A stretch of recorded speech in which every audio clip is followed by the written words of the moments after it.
जय श्रीराम, जय हिंदू राष्ट्र, जय गौमाता। आज तुम्ही बघू शकतात माझ्या तमाम हिंदू बांधवांनो, भगिनींनो आणि मातांनो, तुम्ही आज बघू शकता की आत्ताच काही दिवसापूर्वी अहिल्यानगर, जिल्हा अहिल्यानगर आणि गाव आहे नेवासा, त्या नेवासा गावामध्ये अनेक गायींची कत्तल चालू होती काही दिवसापासून। पण काही जागरूक हिंदूंमुळं आणि LCBच्या सहकार्यामुळं, ज्याला आपण स्थानिक गुन्हे अन्वेषण शाखा म्हणतो, आणि जी रेड पाडण्यात आलेली आहे नेवाशामध्ये, ती का स्थानिक डिपार्टमेंटने केलेली कारवाई नाही आहे, ती लोकल क्राईम ब्रांच म्हणजे स्थानिक गुन्हे शाखेने केलेली कारवाई। मग माझा समस्त हिंदू बांधवांना सवाल आहे, त्या महाराष्ट्र पोलिसांनाही सवाल आहे, का ते नेवाशातले पोलीस काय झोपले होते का? ते काही घेतबीत होते, काही काय की घेणं देणं चालू होतं का?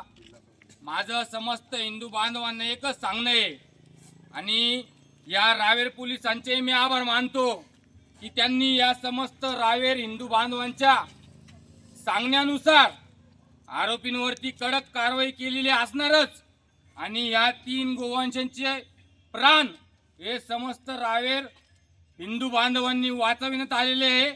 आणि इथले पोलीस जागरूक आहे, त्यांनी त्याच्यामुळं या हिंदूंच्या शब्दांना मान देऊन या गायींचे प्राण वाचून खूप मोठं चांगलं कर्म केलेलं आहे।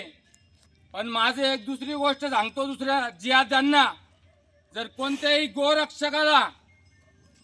गोरक्षकावर जर हल्ला झाला तो कोणताही हिंदू खपून घेणार नाही।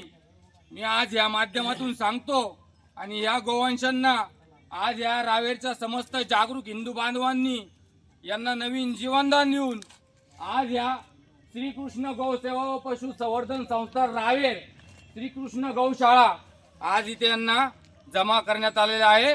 आणि माझं समस्त हिंदू बांधवांना फक्त एकच सांगणं आहे, अरे प्रत्येक घरामध्ये एक कुत्रा पाळण्यापेक्षा प्रत्येक घरामध्ये एक गाय पाळा।